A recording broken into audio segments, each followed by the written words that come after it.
stakeholder atau sesuatu yang membutuhkan atau mengakses ke sistem atau mengirim informasi atau mendapatkan informasi dari sistem, itu boleh kita sebut aktor. Ya, memang kalau aktor itu harusnya manusia, pengguna ya. Tetapi kita bisa menambahkan juga sistem lain. Ya, sistem lain. Apabila sistem itu berkomunikasi dengan sistem yang sedang kita buat. Ya. Teman-teman merasa terganggu atau enggak dengan suara di belakang saya? Kalau merasa terganggu, saya geser.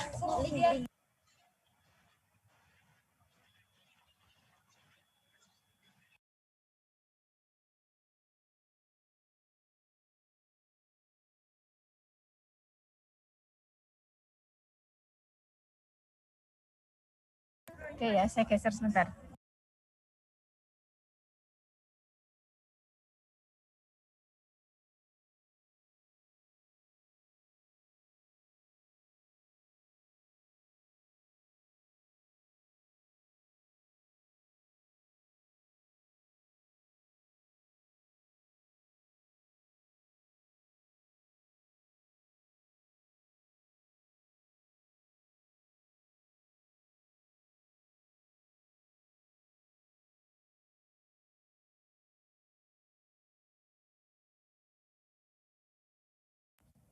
Oke, lanjut.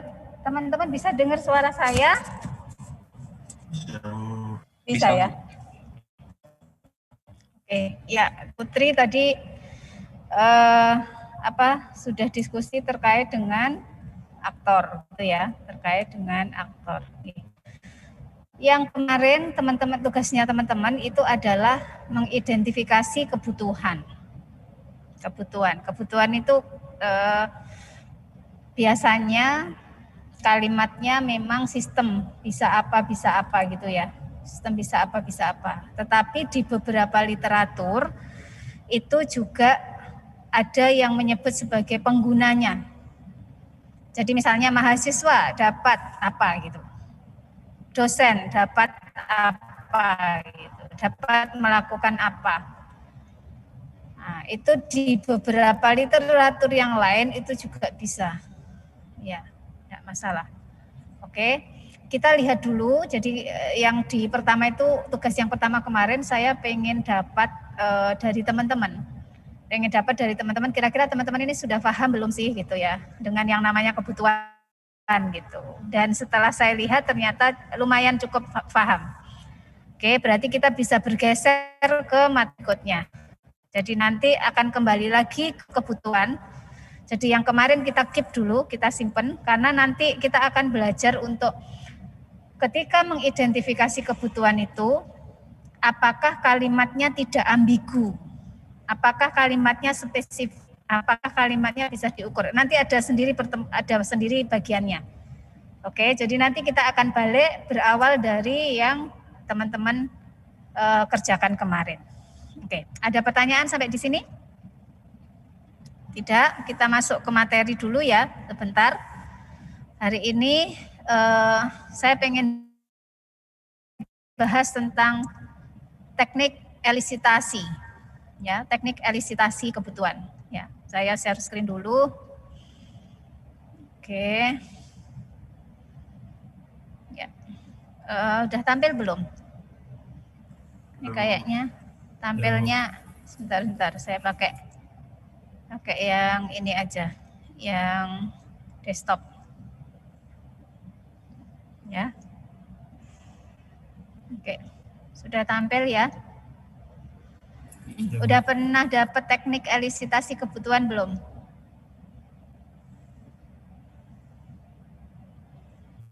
Sudah pernah dapat? Pernah Bu, di APSI.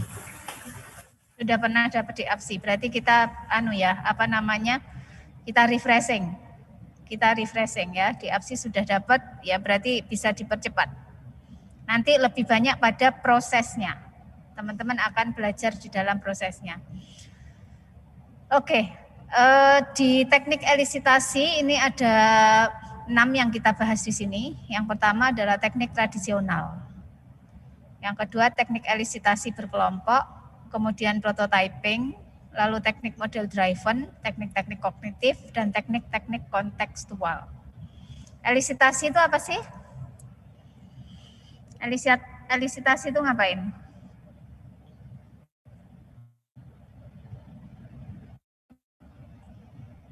Ayo, apa elisitasi?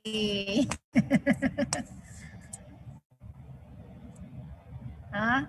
Masa ini nggak ada yang ingat? Berapa orang? 30 sekian orang. Ini kalau saya tampilkan kayak gini, kalian bisa melihat video kalian sendiri nggak? Bisa melihat yang ini, apa video yang dari saya ini? Kelihatan nggak? Atau yang kelihatan itu PPT-nya? PPT-nya, Bu. Oh, PPT-nya. Oke, berarti saya melihat teman-teman, tapi yang terlihat di kalian PPT-nya gitu ya. Oke. Elisitasi dulu, nanti sebelum masuk tekniknya terus gak ngerti elisitasi apalah, nggak bisa membayangkan. Ayo, saya mau tunjuk sembarang nama ini. Elisitasi, sebentar. Yang tidak, yang tadi nggak on cam, Kana Reka. Iya, Bu. Apa bisa mendengar suara saya, Bu? Bisa, silakan. Nanti siap-siap yang nggak on cam ya, saya tanyain ya. Menurut saya, elisitasi itu adalah teknik untuk memperoleh informasi melalui percakapan, Bu, dengan seseorang. Teknik? Untuk memperoleh informasi melalui percakapan dengan seseorang. Melalui percakapan dengan seseorang. Apakah harus bercakap-cakap? Belum tentu, Bu. Belum tentu. Berarti bukan melalui percakapan ya? Ya. Oke, poinnya berarti di mana sih atau mendengar informasi. Kalau elisitasi kebutuhan, menggali atau mendapatkan kebutuhan. Jadi menggali. Namanya menggali itu berarti dari yang terpendam gitu ya. Dari yang terpendam. Sebenarnya ada, tapi terpendam. Oke, nah kita harus gali itu. Menggalinya pakai apa? Ada tekniknya. Apakah itu tradisional, cara gitu ya, kita tanya-tanya gitu, atau dengan yang lain gitu. Ya, oke. Ini kok pada senyum-senyum kenapa ini? Boleh cerita, senyum-senyum juga. Oke. Put, kenapa Put? Putri sama Adam kok senyum-senyum ini? Ayo, kenapa? Gak apa-apa, Bu. Gak apa-apa. Kenapa Adam? Ayo. Enggak, senyum aja, Bu. Senyumkan Ibu. Oke. Ya. Lanjut ya. Jadi di beberapa teknik itu tujuan kita sebenarnya melakukan penggalian. Kan berarti harus pintar-pintar gali. Harus pintar-pintar gali sampai dapat sesuatu yang sembunyi di balik galian tersebut gitu kan ya. Nah, oke. Jadi sekarang cara-caranya ya. Yang pertama adalah teknik tradisional, di situ ada wawancara. Ya. Di situ ada wawancara. Oke, saya geser dulu. Di wawancara sendiri ada close interview yang jawabannya terbatas, ada open interview. Ya, kalau close interview berarti jawabannya ya, tidak, gitu ya. Tuh. Oke. Tapi kalau open interview, maka yang kita wawancarai itu akan banyak ngobrol, akan banyak ngomong. Ya. Nah, kalau di dalam teknik dalam wawancara ini berarti ada siapa? Ada orang yang mewawancara dan ada orang yang diwawancara. Oke, ada orang yang mewawancara dan ada orang yang diwawancara. Nah, gimana biar wawancara itu dapat menghasilkan galian tadi. Ayo, gimana caranya wawancara itu bisa menggali sesuatu yang terpendam? Maka kita harus mempersiapkan gitu ya. Kalau wawancara kan pasti waktunya terbatas kan? Tidak mungkin 24 jam wawancara. Ya kan? Waktunya pasti terbatas. Berarti sebelum berangkat wawancara, maka yang harus dilakukan oleh teman-teman adalah satu, memilih narasumber. Cari narasumber yang merupakan kunci. Ya, yang merupakan kunci, yang dia punya banyak informasi.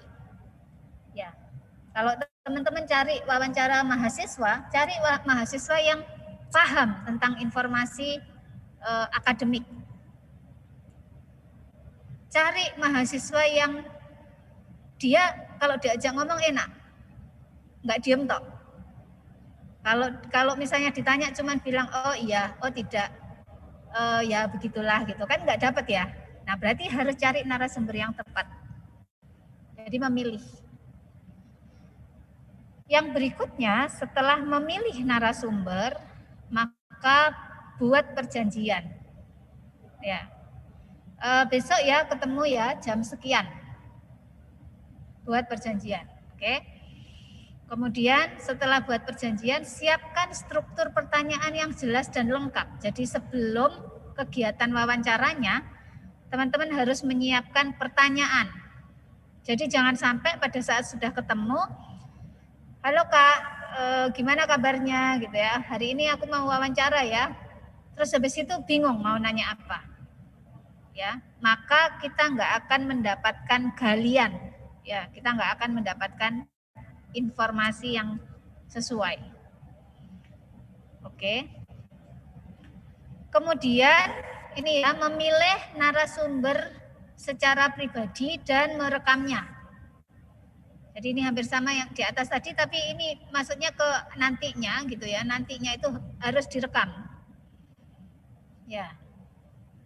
Oke. Nah, di dalam teknik wawancara ini ya ada keuntungan dan kerugian. Keuntungannya satu, dapat mengukur respons narasumber. Ya. Kalau di wawancara itu berarti kita kelihatan gitu ya. Kalau ngobrol itu kelihatan. Kalau dia responsnya itu terlihat dengan jelas.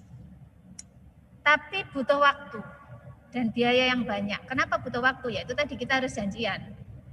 Ya, kita harus janjian. Kemudian cocok untuk permasalahan yang tidak terstruktur.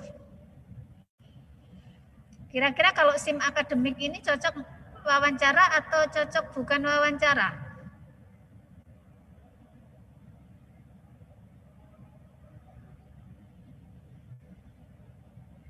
Ya, kalau akademik yang kemarin teman-teman buat itu cocok pakai wawancara atau cocok tidak wawancara? Tidak, Bu. Kenapa tidak? Karena dia kan terstruktur gitu, maksudnya jelas keinginannya, kayak fungsinya tuh apa gitu, yang diinginkan harusnya. Sebenarnya bisa gitu, cuman harus lebih kayak nggak cuma wawancara aja gitu, harus dilakukan lebih dari itu. Oke, Hana, terima kasih. Nah, kira-kira kalau akademik nggak cocok, apa contoh yang cocok untuk wawancarahan?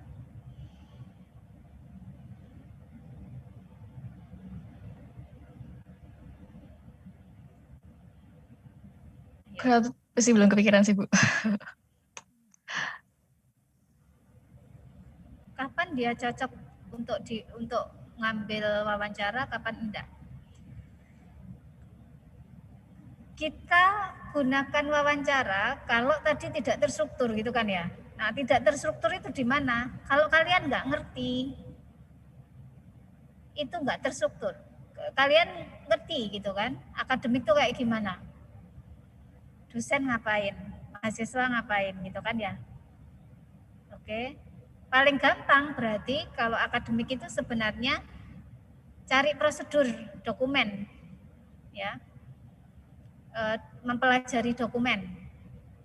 Ada nggak flow-nya kalau mahasiswa FRS? Ada nggak flow kalau misalnya mahasiswa itu itu terkait dengan ini drop mata kuliah gitu. Nah, itu lebih ini. Tetapi sebenarnya ya dia cocok juga sebenarnya, nggak apa-apa pakai wawancara. Tapi itu tadi butuh waktu dan biaya banyak. Ya. Kemudian butuh pelatihan dan pengalaman khusus bagi pewawancara. Yang berikutnya, keuntungannya, wawancara itu menunjukkan kesan interview secara pribadi. Jadi gini, wawancara cocok untuk permasalahan yang tidak terstruktur, tetapi tidak menutup kemungkinan untuk permasalahan yang terstruktur itu dia juga bagus gitu. Ya. Paham ya maksud saya? Jadi dia memang untuk yang tidak terstruktur seperti ini. Kalau kalian diminta untuk buat sistem akuntansi, keuangan, notabene kalian nggak pernah belajar keuangan, maka jalan pertama pasti nyari wawancara gitu kan ya. Ya, itu contoh yang tadi saya bilang tidak terstruktur. Kecuali kalian ini ya sudah paham tentang aturan jurnal, aturan buku besar misalnya begitu ya, maka lebih mudah untuk menggunakan prototype karena sudah bisa membuat sendiri gitu kan. Ya apa itu jurnal, ya apa itu buku besar gitu kan. Prototype lebih tepat, kalian sudah bisa membayangkan sistemnya. Dalam prototype pun kan pasti ada cakap-cakap, tadi kan ada percakapan ya disampaikan ya. Dalam prototype juga ada. Ya, mendapatkan feedback. Nah, kalau yang di wawancara ini, jadi ada kesan interview secara pribadi, tapi kerugiannya ini hasilnya subjektif, sulit dibandingkan. Apa maksudnya? Hasil subjektif sulit dibandingkan. Misalnya kayak gini, kita cari sistem yang bukan akademik ya, akademik gampang dibayangkan. Sistem keuangan tadi misalnya, sistem keuangan atau RBA, Rencana Bisnis Anggaran PTNBH. Pasti nggak bisa bayangkan kalian. Benar enggak? Ya. Nah, karena belum pernah ya, kecuali ada beberapa yang mungkin teman-teman sudah Bu, saya bisa bayangkan. Masih ingat konsep akuntansi yang ada yang dapat di SMA dulu misalnya begitu ya. Oke, pertanyaannya, kalau teman-teman disuruh bangun sistem akuntansi atau sistem rencana belanja anggarannya ITS, siapa yang akan kalian temui pertama kali?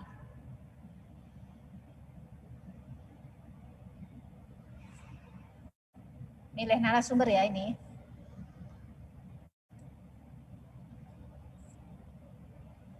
Siapa?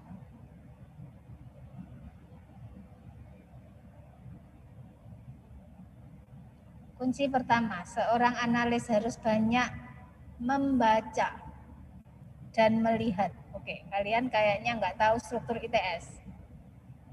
Betul? Jadi nggak ngerti nih Bu, saya mau tanya siapa gitu ya.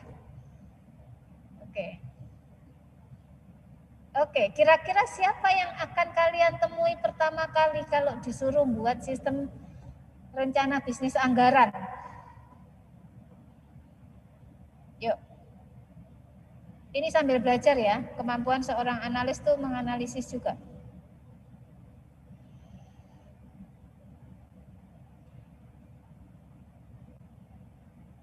Hana, siapa Han? Kalau nggak salah sih Bu, ada kayak salah satu wakil rektor yang membawahi nantinya tuh kayak bagian keuangannya ITS. Apakah benar? Siapa? Wakil rektor berapa? Ayo. Anak ITS kudu ngerti struktur ITS loh ya. Wakil rektor 4. Maaf Bu kalau salah. Salah. Salah. Ya, oke. Saya ajak kalian mengenal ITS ya. Di ITS itu ada rektor. Ya. Namanya tahu nggak siapa Pak rektornya?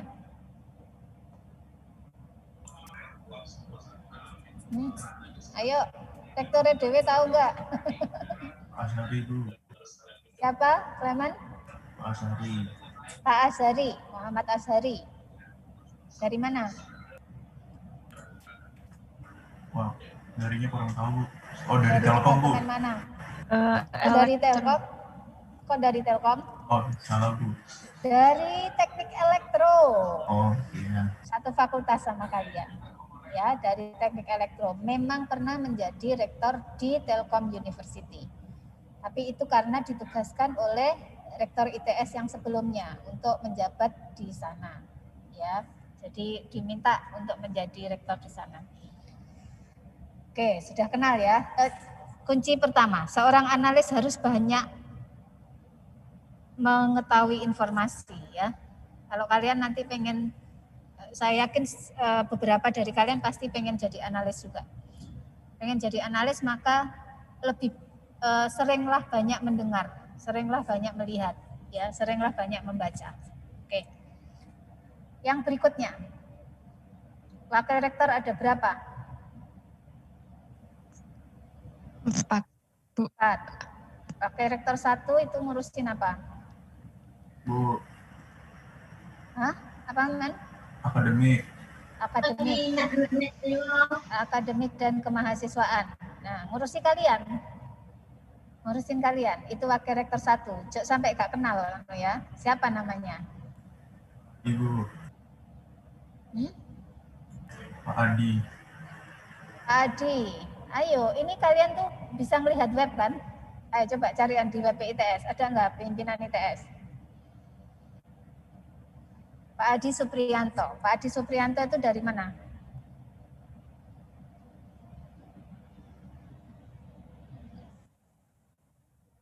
Dari ITB. Dari ininya, departemennya yang di sini tuh beliau dari mana? Dosen mana? Kan wakil rektor itu dosen semua kan ya? Dosen elektro. Elektro lagi Bu. Ya, enggak apa-apa. Berikutnya. Wakil rektor 2 siapa? Pak Mas Agus ya. Mas Agus sering dipanggil Pak Mam. Beliau dari teknik lingkungan. Oke, teknik lingkungan. Tapi ngurusi duit ya karena beliau bisa gitu. Ya, wakil rektor bidang 2 itu ngurusi uang atau keuangan. Kemudian aset dan sarana prasarana. Jadi kelas, kemudian ya apapun yang terkait dengan sarana prasarana itu wakil rektor bidang 2. Betul tadi kata Hana, berarti kalau misalnya tadi tiba-tiba disuruh bikin aplikasi keuangan, boleh pertama kali yang dituju itu Pak WR2, lalu bertanya, Bapak kepada siapakah saya harus bertanya kalau saya diminta untuk membangun sistem ini? Ya, atau tanya pada counterpartnya juga bisa. Oke. Kemudian wakil rektor 3, siapa? Pak Ahmad Bu. Pak Ahmad Rusdiansah. Beliau dari Teknik Industri. dosen mana? Teknik Industri. Sekarang namanya Teknik dan Teknik Sistem dan Rekayasa Industri ya. Dari Teknik Industri. Bidang 3 itu ngurusin apa? Sumber daya manusia, organisasi dan teknologi Sumber informasi. daya manusia, organisasi dan teknologi informasi. Jadi beliau yang ngurusin TSI ya, DPTSI itu di bawah beliau. SDM, Human Resource itu di bawah beliau. Kemudian organisasi tentang tata kelola. Kenapa kemarin dari 10 jadi 7 fakultas? Itu beliau. Sekarang ada sekolah ya. Ada kemarin tahu nggak ada lonceng sekolah baru di ITS. Sekolah interdisiplin. Nanti kalau kalian sudah lulus mau S2 di sana sambil kerja juga bisa. Ya, sekolah interdisiplin. Itu dulu cikal bakalnya yang MMT itu. Nah, oke. Oke, teman-teman harus open mind, harus tahu meskipun udah lama enggak nyambang ke ITS ya. Harus tahu perkembangan di ITS. Terus wakil rektor 4 siapa? Pak Bambang Bambang Pramujati, Bu. Orang mana? Dosen mana? Dosen teknik mesin. Teknik mesin. Oke, good. Kalian udah tahu rektor dan wakil rektor. Ya. Dua Pak rektornya elektro, satu elektro, WR2-nya teknik lingkungan, WR3-nya teknik industri, WR4-nya mesin. Oke, itu jajaran pimpinan. Tambah satu, sekretaris institut itu tugasnya menggabung, menjadi jembatan antara bidang-bidang tersebut. Nah, dari situ, gitu nggih, dari situ balik lagi tadi memilih narasumber. Oke. Memilih narasumber. Maka ketika kalian mendapat tugas itu, sebenarnya pertama kali yang harus dilakukan adalah melihat struktur OTK. Jadi paling tepat OTK-nya berarti bidang 2 kan? Di bawah bidang 2 ada apa? Di situ ada sarana prasarana, ada keuangan, dan juga ada perencanaan, Direktorat Perencanaan. RBA itu posisinya ada di Direktorat Perencanaan. Maka mestinya teman-teman mencari narasumbernya di situ.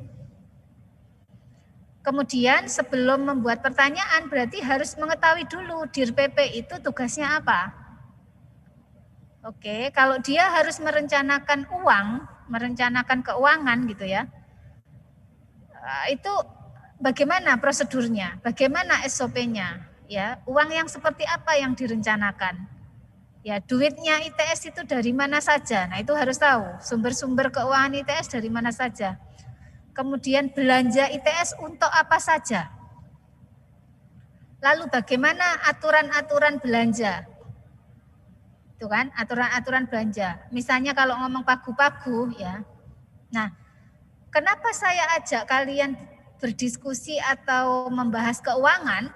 Karena seorang analis nanti pasti akan sering mendapatkan studi kasus yang kalian tidak pernah belajar. Oke, tapi kemampuan menganalisis itu yang harus kalian punya. Ya apa caranya dalam waktu singkat saya sudah menguasai bidang itu? Maka satu cara adalah membaca. Baca dulu, cari tahu. Ini strukturnya kayak apa, RBA itu apa sih yang disebut dengan RBA? Orang-orang yang terlibat dalam RBA, itu kan? Jadi siapa yang bisa merencanakan belanja anggaran? Lalu siapa yang bisa ngambil anggaran? Gitu kan? Siapa yang boleh approve atau menyetujui anggaran? Nah, itu kalian belajar, membaca dulu.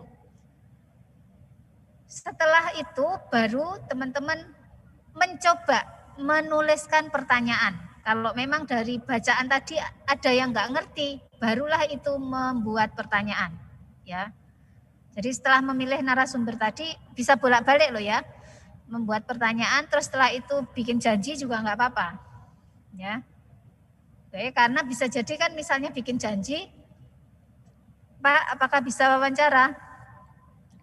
Bisa? Mau kapan? Monggo, misalnya terserah Bapak. Oke, sekarang nggak apa-apa Mbak, loh kan? Kalau langsung ditunjuk sekarang terus nggak siap dengan pertanyaan kan juga bingung. Jadi sebelum kita menghubungi boleh untuk buat dulu pertanyaannya. Kira-kira, oke, sekarang masuk ke pertanyaan ya. Saya balik lagi ke sini. Ya.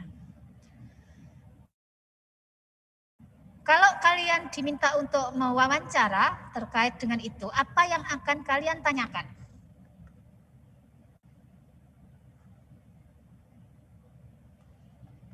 Apa?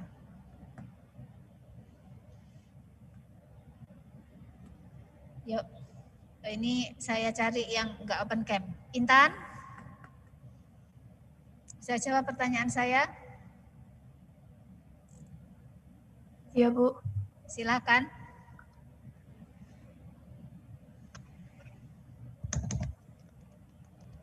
Udah paham yang saya tanyakan, Tan?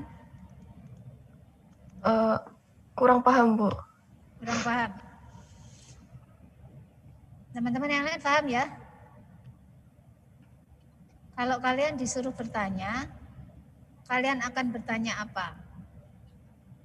Ketika tadi kalian diminta untuk melakukan elisitasi pada saat kalian dapat proyek pembuatan sistem RTA. Oke, pertanyaan apa yang akan muncul di benak Anda?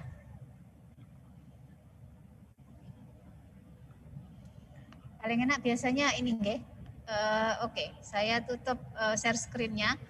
Kalian setelah Intan kita akan ini apa namanya? Silakan tulis di chat. Sebentar.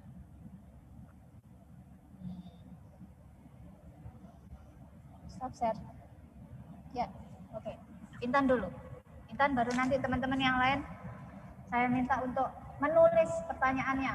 Ya, siapkan dulu pertanyaannya. Begitu nanti saya bilang oke, tulis pertanyaan Anda balik untuk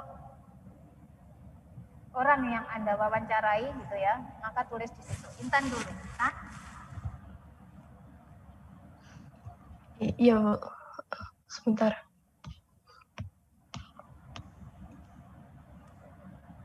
Mungkin dasar-dasar untuk menyusun rancangan keuangan.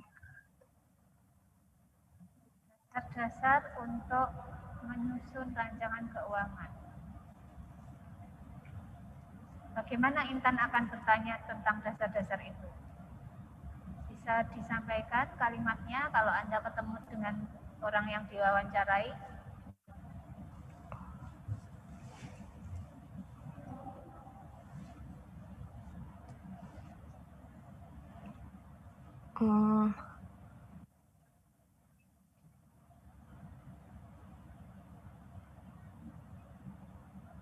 Yuk, tunggu teman-teman.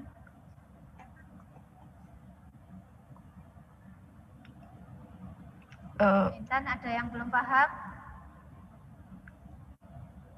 Masih belum kepikiran, Bu.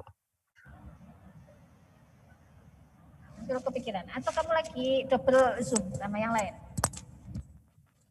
Enggak, Bu. Ini karena tadi koneksinya kurang stabil, jadi putus-putus itu, Bu. Oke, baik. Ya sudah. Intan perhatikan dengan baik. Teman-teman yang lain silahkan tulis di chat pertanyaan apa yang akan Anda tanyakan kepada misalnya entah Pak WR2 atau kepada Direktur Perencanaan terkait dengan sistem yang diminta kalian harus membuatnya, sistem RBA.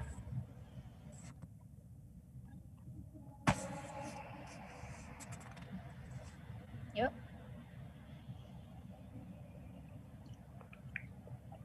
Oke.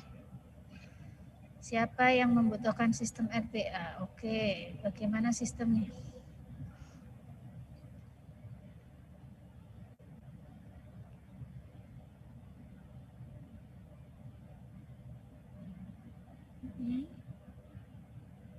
Oke, terus yang lain silahkan.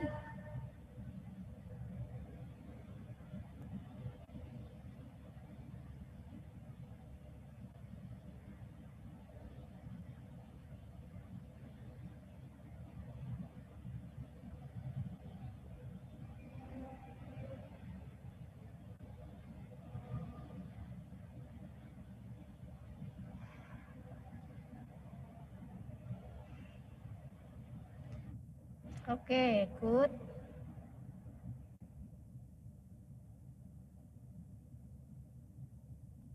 Oke.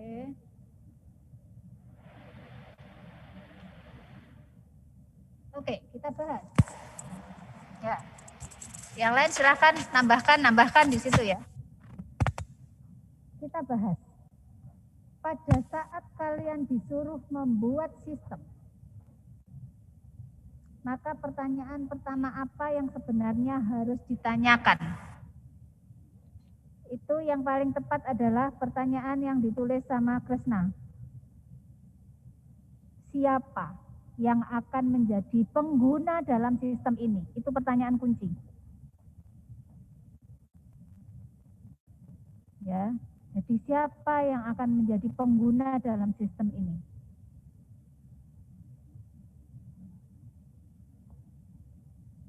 Bisa jadi bisa jawab, bisa jadi tidak bisa jawab. Ya. Kalau pertanyaan siapa yang akan menjadi owner system atau yang request system, ya.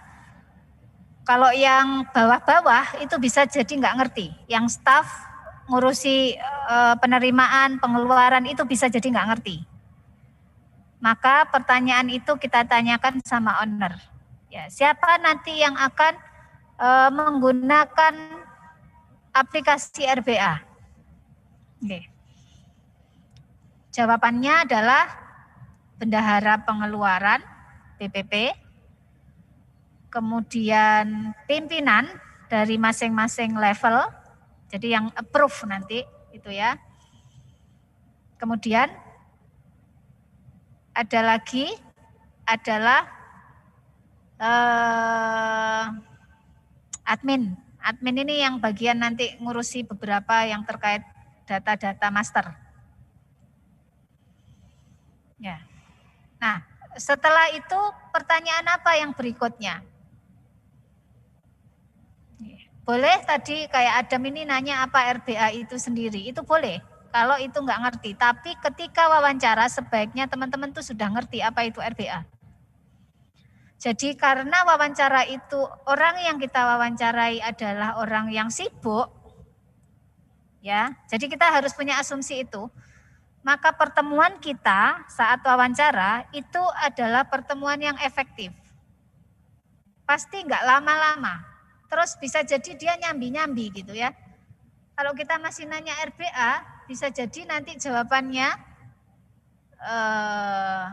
ya ngono kuwi Mas, RBA iku pokoknya sistem gawe rancangan belanja anggaran ngono lah. Ya itu kan enggak mengena nanti. Jadi cari tahu apa itu RBA dengan membaca. Oke. Kemudian apalagi yang perlu ditanyakan? Ya, yang Juwita juga oke tadi, siapa yang membutuhkan sistem? Ini berarti stakeholdernya. Stakeholder ITS, stakeholder itu bisa nanti suplai informasi, bisa mendapatkan informasi. Ya. Bisa stakeholder langsung, bisa stakeholder tidak langsung, gitu kan kemarin ya, yang materi kita pertama. Stakeholder langsung yang langsung terdampak dengan adanya sistem, yang tidak langsung itu yang memberi dampak sistem. Ya. Boleh pertanyaan itu dilontarkan. Pertanyaan I Gusti Agung Sintia juga betul. Bagaimana sistem yang ada sekarang dalam merancang belanja anggaran? Ini perlu teman-teman dapat informasinya untuk mengetahui existing system. Bisa jadi mereka sudah menggunakan sistem berbasis komputer atau sama sekali, atau mungkin pakai Excel. Nah, mereka akan cerita di sini. Ya. Pertanyaan berikutnya, apa saja biasanya kesulitan yang dihadapi ketika melakukan rancangan belanja anggaran? Itu juga bagus. Karena kesulitan itu yang akan kalian selesaikan dengan adanya sistem. Jadi keberadaan sistem itu bukan hanya sekedar mengganti manual menjadi komputer, tetapi juga untuk menyelesaikan problem. Oke, clear? Ya. Lalu berikutnya, pertanyaan Anas. Siapa saja individu yang menggunakan atau berhubungan dengan proses penyusunan RAB dan bagaimana alur prosesnya? Ini boleh, tapi sebaiknya informasi alur proses itu kalian sudah pegang dulu. Tinggal nanti digali. Jadi dari alur itu entah dalam bentuk gambar atau entah dalam urutan prosedur itu teman-teman harusnya sudah dapat. Kemudian tinggal tanya per bagian. Apakah betul misalnya penyusunan RBA itu dimulai dari ini? Ya, Biasanya kalau di ITS itu adalah dari pagu. Setiap unit itu mendapatkan pagu. Tahu pagu? Dapat jatah. Oh, kalian dapat 1M, kalian dapat 2M. Pagu, dari pagu. Setelah dari pagu, biasanya nanti masing-masing unit itu kan punya program kerja kan? Maka mereka harus memilih program kerja prioritas. Yang selanjutnya dari program kerja prioritas itu tadi, apa yang memerlukan biaya, gitu kan? Maka itu rancangan biaya. Ya kayak kalian di BEM itu loh.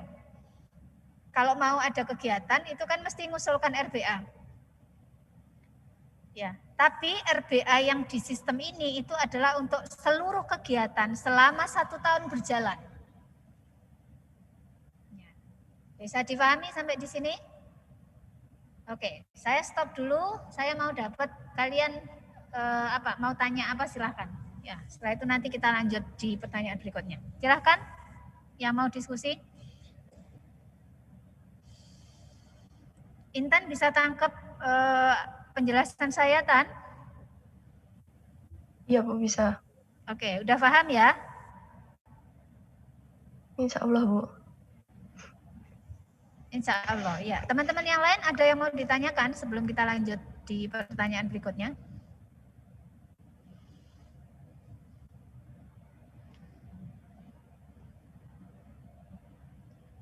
Oke, intinya berarti apa sih wawancara itu? Memancing ya, mancing informasi. Terus setelah itu baru teman-teman nanti akan definisikan sebagai kalimat kebutuhan seperti yang kemarin. Tapi dipancing dengan digali dulu dengan elisitasi tadi gitu. Ya. Oke, ada pertanyaan sampai di sini? Seterusnya sampai ke bawah. Terima kasih kalian udah nulis. Nah, ini nanti belajar, masing-masing akan belajar dengan ininya ya. Jadi sebenarnya pertanyaan yang mau diajukan itu kan banyak. Ya, pertanyaan yang mau diajukan banyak. Sehingga pada saat wawancara, kalau mau disingkat gitu ya, mau diramesi, saya kasih tahu kuncinya. Ketika kalian disuruh membuat sistem, itu kan pasti ada input. Oke. Lalu ada output. Betul? Dan ada proses. Ya, 3 itu harus kalian gali. Sistem ini kayak tadi ya, dari tadi siapa penggunanya, nanti pengguna itu akan lebih jauh. Wawancara dari situ. Misalnya penggunanya adalah BPP. Apa yang dilakukan BPP terhadap sistem? Apakah dia memasukkan informasi ataukah dia mendapatkan informasi? Itu perlu kita cari tahu. Ya. Oh, BPP ngapain aja misalnya begitu ya. BPP ternyata tugasnya adalah memasukkan detail dari RBA. Ya, asumsinya seperti kalian bikin proposal itu RBA-nya sudah ada, nah itu BPP yang memasukkan. Pertanyaan berikutnya, apa saja yang dimasukkan? Itu kalian harus cari tahu. Jadi data itu harus digali pada saat kalian wawancara. Paham ya? Kalau sistem akademik, kalian nggak wawancara pun udah paham. Ya, kalau yang di keuangan itu, data keuangan itu apa saja coba? Pagu tadi ya, istilah pagu. Pagu, berarti yang berasosiasi dengan pagu itu ada data apa saja? Nominal pagu.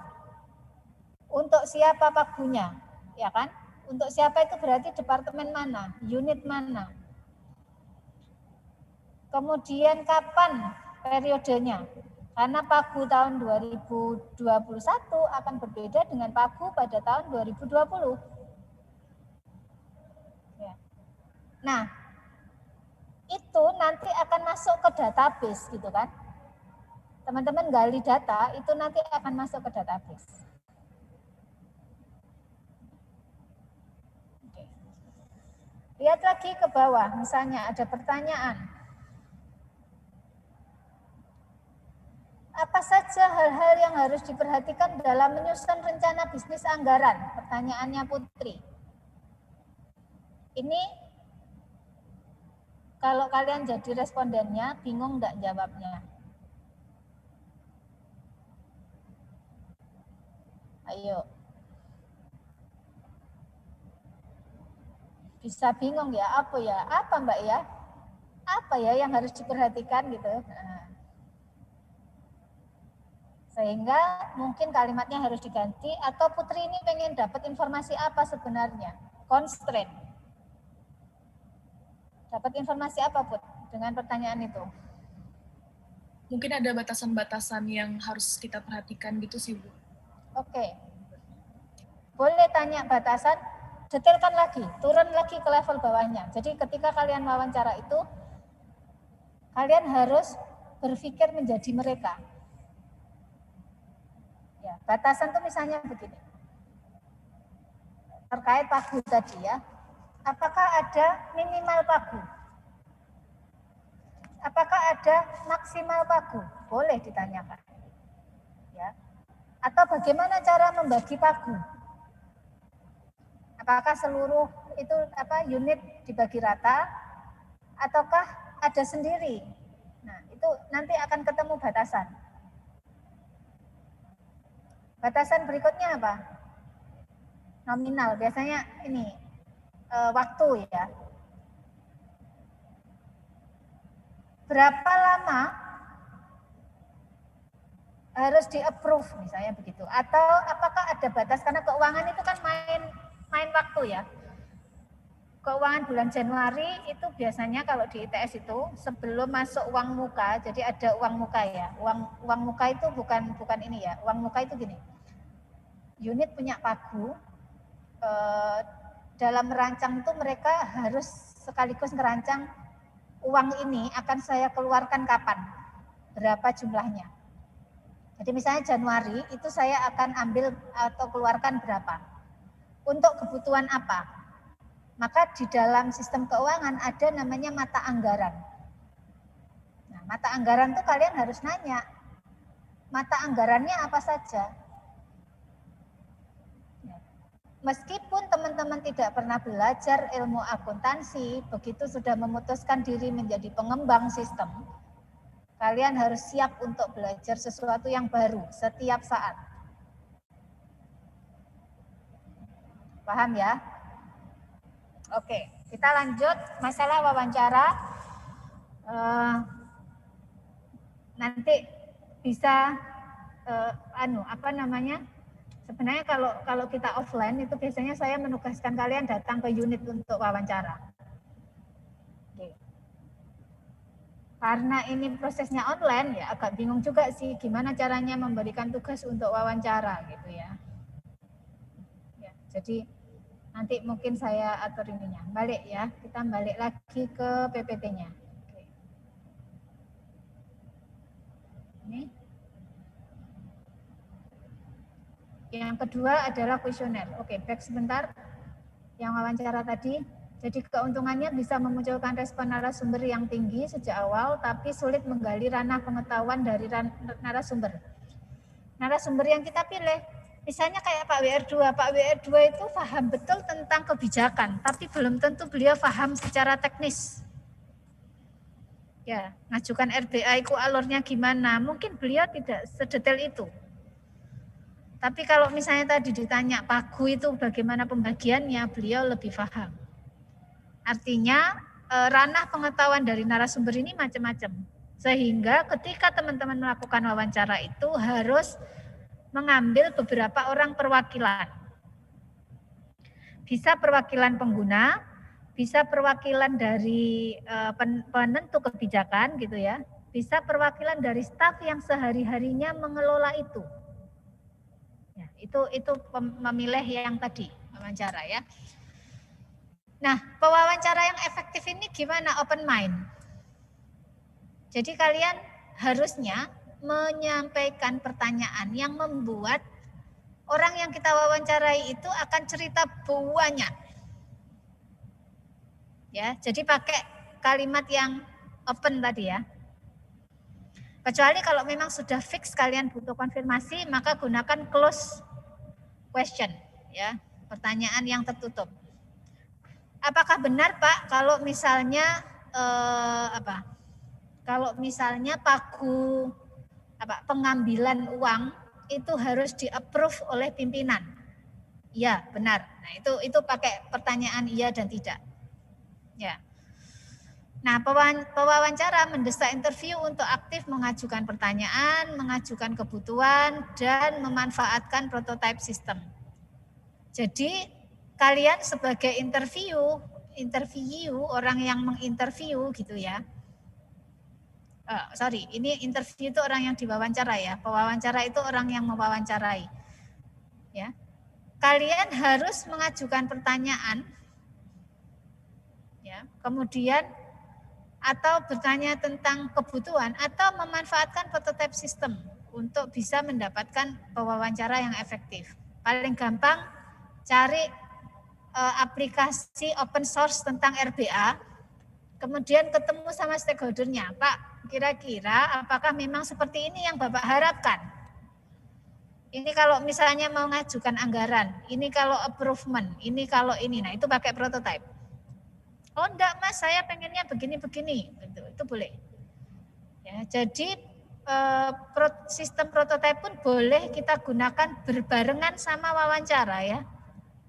Boleh kita gunakan berbarengan. Teknik yang kedua, kuesioner. Ya, kalau kuesioner berarti kita enggak akan ketemu sama responden. Bisa jadi ketemu tapi enggak tanya jawab. Cuman ngasihkan pertanyaan terus narik kembali pertanyaan ya. Maka kalau kita menggunakan kuesioner, desainnya itu harus standar, kuesioner yang mudah difahami.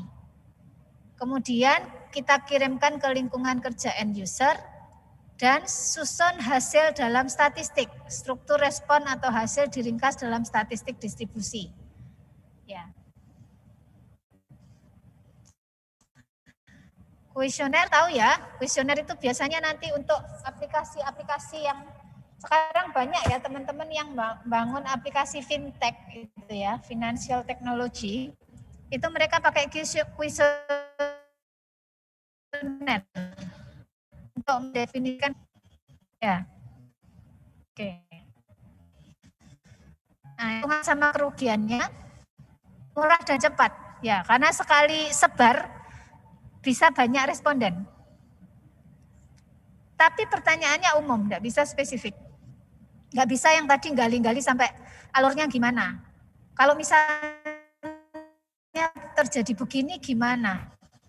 Kalau misalnya ada pengembalian uang muka gimana? Itu bisa ditanyakan di wawancara tapi tidak bisa ditanyakan di kuesioner, ya. Kemudian enggak membutuhkan investigator yang terlatih.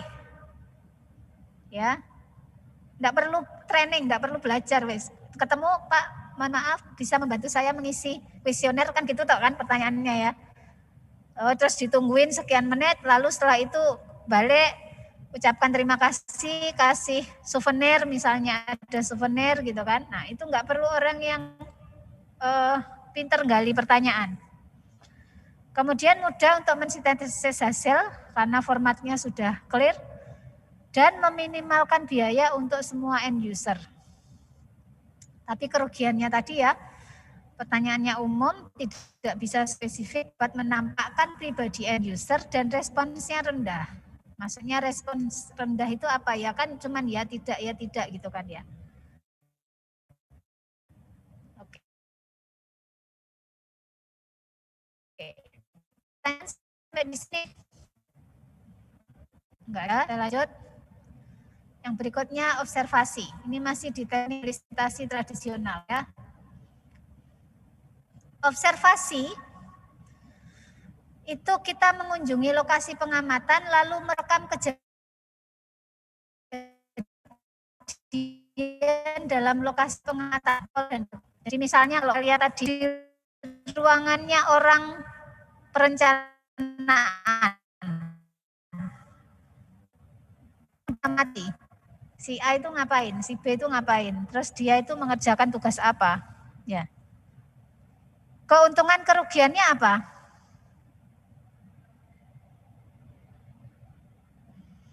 Kalau ngamati, iyalah kalau yang diamati itu mengerjakan yang kaitannya dengan proses bisnis.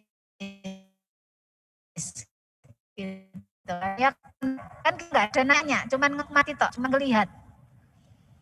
Ya. Tapi itu juga bisa sebenarnya dilakukan gitu kan ya. Kita lihat kelebihan kekurangannya. Kita bisa mendapat fakta tertulis daripada opini. Misalnya ada orang yang datang komplain, keluhan, itu kita berarti nemu problem. Nemu tadi kesulitan. Kesulitan apa yang dialami ya? Orang datang komplain terus, ini gimana ini RBA saya ini ya apa kalau caranya mindah pagu gitu ya. Saya kemarin mau beli itu di unit A gitu, pagu saya mau saya pindah gimana caranya. Nah, kalian dapat secara langsung melihat fakta. Kemudian tidak membutuhkan konstruksi pertanyaan. Tidak perlu tanya karena kalian mengamati. Berarti menggunakan indera penglihatan. Terus end user tidak tahu jika sedang diamati, jadi lebih objektif.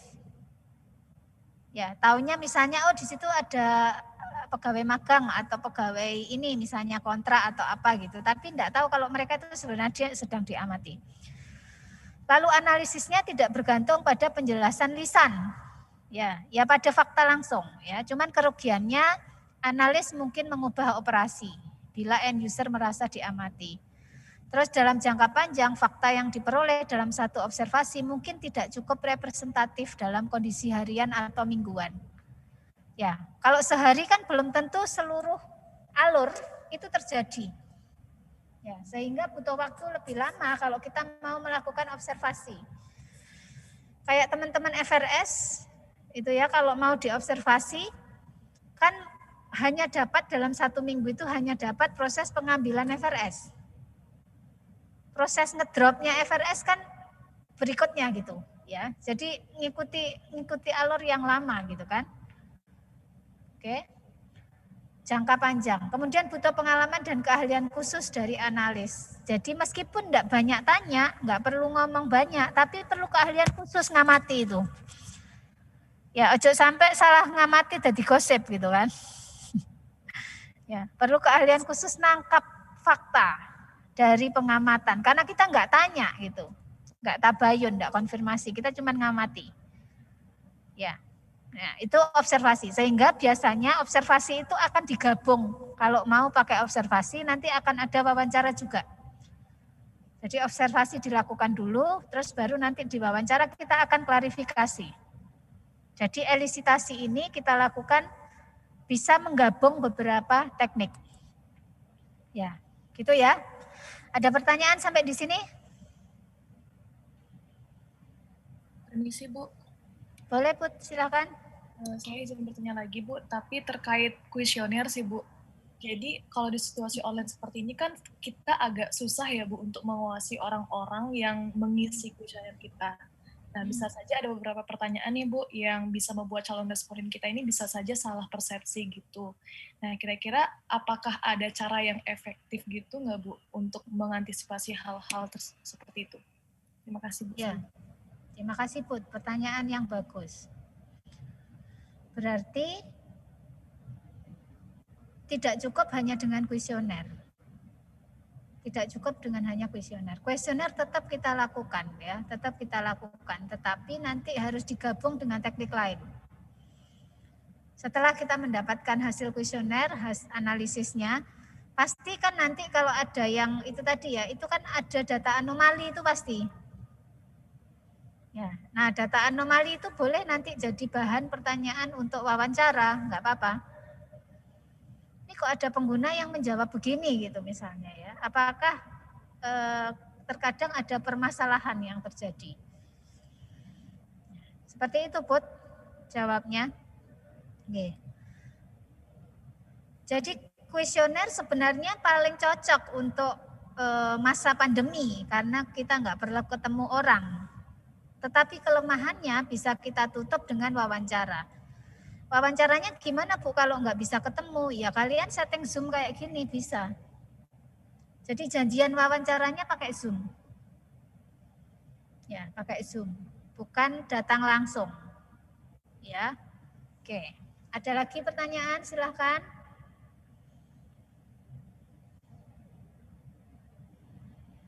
Cukup.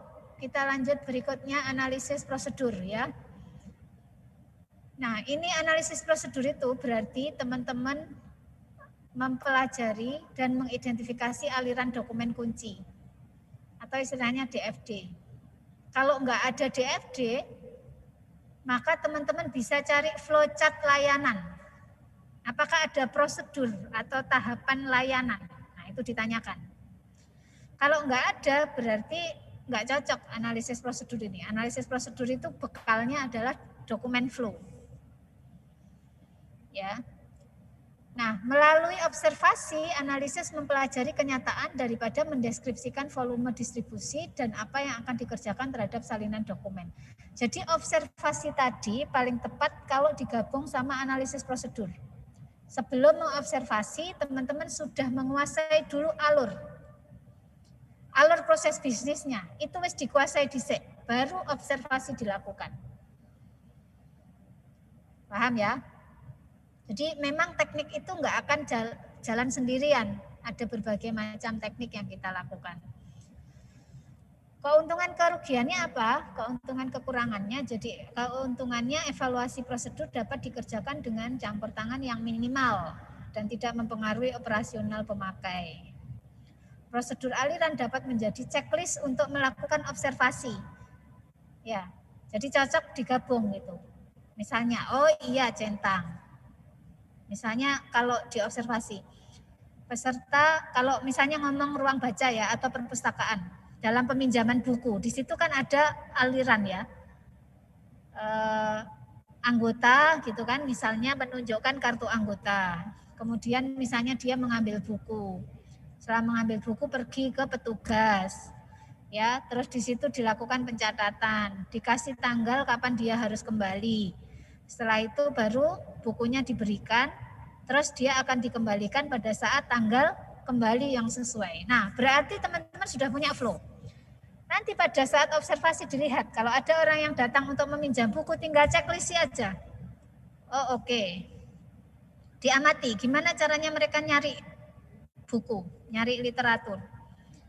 Oh ini caranya, oh ini. Oh oke, itu bisa saya gantikan nanti dengan fitur pencarian, misalnya begitu. Nah, kayak gitu. Ya, jadi mereka setiap misalnya anggota mau pinjam buku itu kok mereka mesti masuk ke rak-rak, nyari. Berarti sebenarnya secara tersembunyi ada kebutuhan untuk mencari. Ada kebutuhan untuk pencarian ini, buku gitu kan ya, pencarian buku. Nah, pencarian buku itu nanti bisa jadi fitur, bisa jadi salah satu kebutuhan. Sistem dapat digunakan untuk mencari buku, misalnya begitu. Ya, apakah dia sedang dipinjam, apakah dia bisa dipinjam gitu kan kalau online ya. Kerugiannya prosedur mungkin tidak lengkap dan tidak update lagi ya. Kadangkala kalau ada unit yang tidak tertib dokumen, prosedurnya ini sudah obsolete. Ya, mereka punya prosedur tapi sebenarnya ada update kegiatan yang tidak dituliskan di prosedur. Nah, itu harus hati-hati. Makanya tadi selain perlu observasi, perlu wawancara untuk memastikan bahwa prosedur ini masih digunakan atau dijalankan. Ya, dan kerugian berikutnya butuh waktu dan keahlian untuk mempelajari bagan alir dokumen. Oke. Masih di teknik elisitasi tradisional pengamatan dokumen. Nah, kalau yang kayak gini ini gimana? Ini mengidentifikasi dokumen utama dan laporan. Jadi paling gampang kalau seperti di perpustakaan itu berarti teman-teman mengamati dokumen peminjaman. List itu loh, list daftar yang isinya orang pinjam, orang mengembalikan. Nah, itu diamati. Kemudian laporan, rekap-rekap yang biasanya dikeluarkan, daftar buku yang sering dipinjam, daftar pengunjung yang paling sering meminjam gitu ya. Daftar yang denda misalnya ya, rekap denda. Nah, itu diamati, diidentifikasi ya. Lalu mengumpulkan salinan dokumen aktual, terus pencatatan data setiap dokumen atau laporan. Ada item, ukuran dan tipe, frekuensi penggunaan, struktur dokumen. Nah ini biasanya paling cocok kalau kita mau cari data. Maksudnya untuk, kan nanti ketika dalam sistem menggunakan database, teman-teman kan harus mengidentifikasi data apa yang digunakan gitu kan. Data apa yang harus disimpan. Maka teknik pengamatan dokumen paling pas untuk mendapatkan informasi data-data apa yang diperlukan untuk sistem kita. Ini keuntungan kerugiannya, meminimalkan interupsi dan fungsi operasional, permulaan elemen kamus data. Ya, ini kamus data masih ingat ya, di APSI ada.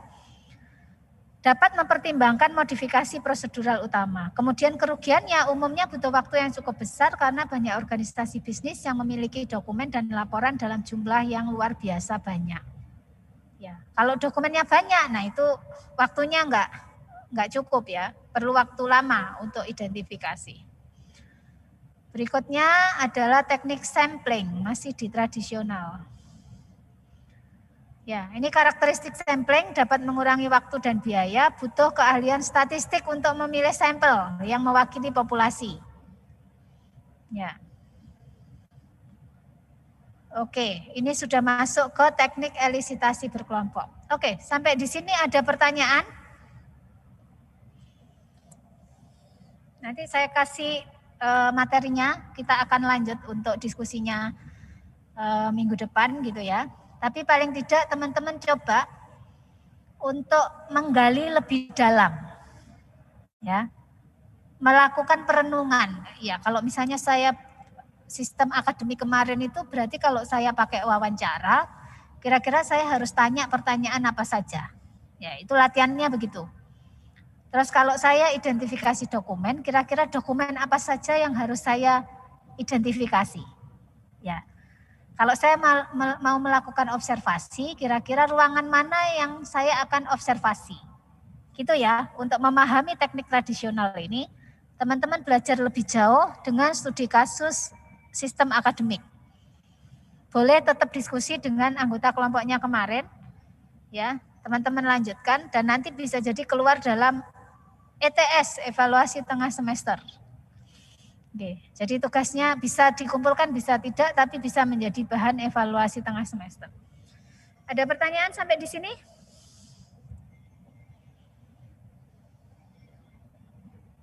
Cukup?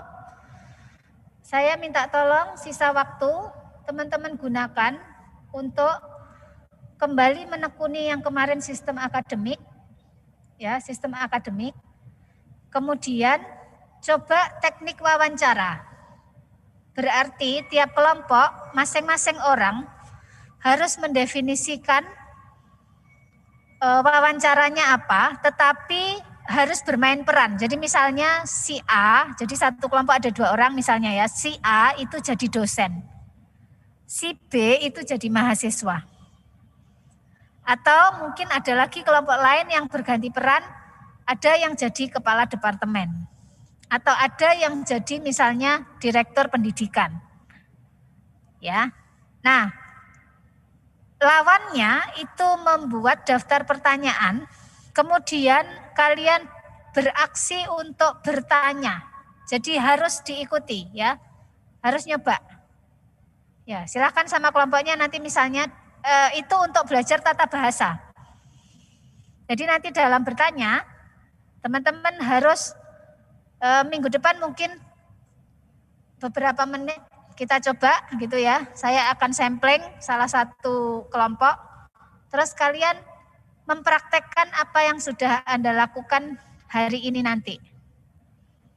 Jadi bagaimana membuka wawancara, kemudian bagaimana mengajukan pertanyaan, teman-teman harus belajar menggunakan bahasa yang formal. Kecuali kalau yang diwawancarai anak gaul ya, bahasanya bahasa gaul nggak apa-apa. Tapi kalau yang diwawancarai ketepaan pas dosennya, ya usahakan menggunakan kata-kata atau kalimat yang formal. Kemudian belajar untuk menjaga kesopanan pada saat wawancara. Itu ya. Oke, ada pertanyaan? Saya tidak nungguin.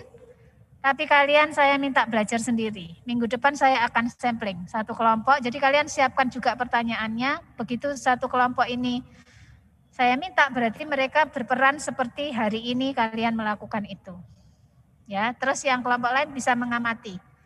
Oh, itu bahasanya sudah bagus. Oh, itu harusnya begini dan seterusnya ya. Cukup, ada pertanyaan? Oh iya, Awin, thank you mengingatkan kode absensi ya. Sebentar. Tadi itu sudah saya siapkan pertemuannya, tapi lupa ya kalau sudah masuk kelas. Iya, kalian sudah kangen sama kampus belum? Nanti tak bilang sama Pak Rektor. Nana udah kangen kampus Pak gitu. Kangen banget Bu. Ayo silakan. Udah kangen kampusnya belum? Kangen Bu. Kangen banget Udah Bu. kangen. Benar. Sekedar bocoran. Ini kalau nggak salah setelah minggu ke-8 itu akan ada yang ini hibrid. Jadi ada yang offline ke kampus. Tapi kemungkinan itu yang akan diambil itu adalah anak-anak 2020. Ya, anak 2020 kan sejak lahir belum tahu kampusnya kan. Nah, itu yang diberi kesempatan untuk ke kampus duluan. Nanti sambil dilihat ya, semoga nggak nambah penyebaran gitu ya. Jadi anak-anak 2020 kemungkinan kalau menurut teman-teman Satgas sudah aman untuk masuk kampus, nanti anak-anak angkatan 2020 yang didahulukan untuk bisa kuliah offline. Bocorannya begitu ya. Nah, saya nggak tahu apa mungkin juga anak-anak semester wis tuwek-tuwek gitu ya. Untuk ini. Ya. Sebentar saya klik presensinya. Yang minggu kemarin sudah saya ini teman-teman saya ini kan semua. Saya hadirkan semua. Ya, minggu kemarin. Minta tolong isi berita acara ya setiap habis kuliah gitu ya. Oke, kodenya saya kasihkan ke Mbak Awin. RKD. Sudah ada pertanyaan dengan sisa waktu tugas untuk sisa waktu kuliah kita? Kalian boleh pakai Google Meet, boleh pakai apa? Silakan. Siapa ini? Ivan. Silakan, Ivan. Oh, Clement, silakan Clement. Iya, kalau dari Jadros, kalau nggak salah minggu depan itu libur ya, Bu? Terus bagaimana? Minggu depan kenapa libur ya? Iya, Oke, kalau libur nanti mungkin kita ganti hari atau libur apa minggu depan itu? Kalau nggak salah UTBK. Kalau kalian mau kuliah nggak apa-apa, kita kuliah. Aduh. Oh, UTBK. Iya, Bu. UTBK. Oke. Iya.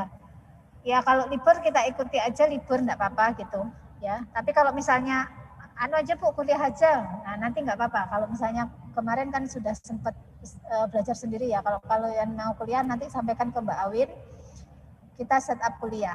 Ya. Biasanya mahasiswa lebih senang libur kayak iya kan. Ya. Tapi sudah lama libur Bu, ini pada kangen ya. Genta kangen ke kampus. Oke. Boleh, kalian boleh ke kampus tapi menerapkan protokol yang ketat. Ya, termasuk sebenarnya lab itu enggak ditutup. Lab itu sebenarnya terbuka, tapi harus izin. Kalau mau nge-lab itu harus izin sama kepala departemen. Oke, terus selama di kampus teman-teman harus bisa menjaga protokol kesehatan dengan baik. Ya, ojo karena sudah lama kangen terus mari ngono ngobrol tidak jaga jarak gitu ya, tidak pakai masker, makan bareng misalnya begitu ya. Nah, itu bahaya itu. Bisa ditutup lagi nanti kampusnya. Oke, nah kayak gitu. Oke, Clement minggu depan kita lihat situasi ya. Kalau misalnya bisa kuliah ya kita kuliah, kalau enggak ya silahkan menikmati hari libur UTBK gitu. Baik, Bu. Oke. Saja nih Kak ngefek ya, kenapa diliburkan? Wong kalian juga online gitu kan, nggak pakai kelas ya. Bu, maaf izin bertanya Bu. Boleh silahkan Gusti Agung. Mengenai tugasnya itu berarti kita latihan untuk buat 2 skenario yang narasumbernya mahasiswa sama narasumbernya dosen gitu ya Bu ya? Betul. Boleh narasumbernya siapapun ya, karena kan kalian akan mengidentifikasi dulu siapa narasumbernya. Kan narasumber itu bisa perwakilan pengguna, gitu kan ya. Jadi kayak kalau penggunanya si akad kan bukan hanya dosen dan mahasiswa, tapi bisa jadi juga kepala departemen, bisa jadi juga direktur pendidikan, ya. Nah silakan kalian memilih peran yang mana. Paling gampang ya memang dosen dan mahasiswa karena bisa diraba-raba ya. Gitu. Panggilannya siapa? Agung, Gusti? Cynthia, Ibu. Oke. Ya. Terima kasih, Cynthia. Ada lagi pertanyaan, teman-teman? Saya juga kangen kalian loh. Jangan dikira dosennya nggak kangen sama mahasiswa gitu ya. Makanya mesti disuruh open camp. Ya. Terus biar nggak ditinggal kalau kuliah ya. Kalau ditutup campnya kan kalian kemana-mana nggak ketahuan gitu kan. Ya. Oke gitu Mbak Awin, minta tolong nanti kalau teman-teman ada pertanyaan atau apa, ini apa namanya dibantu ya, dibantu. Terus besok itu ada wisuda, kalian boleh loh melihat YouTube-nya gitu ya. Untuk menyemangati biar kalian nggak lama molor-molor. Ya, dang tean, dang lulus gitu ya. Oke, bisa hadir di wisudanya kakak kelas. Oke, saya kira cukup. Terima kasih. Mohon maaf kalau ada yang kurang berkenan. Ya, semoga Allah menitipkan ilmu yang bermanfaat untuk kita semua. Amin ya rabbal alamin. Oke. Saya tutup kuliah kita. Selamat sore. Assalamualaikum warahmatullahi wabarakatuh. Waalaikumsalam. Terima kasih, Bu. Terima kasih, Bu. Terima kasih, Bu. Sama-sama, saya N ya.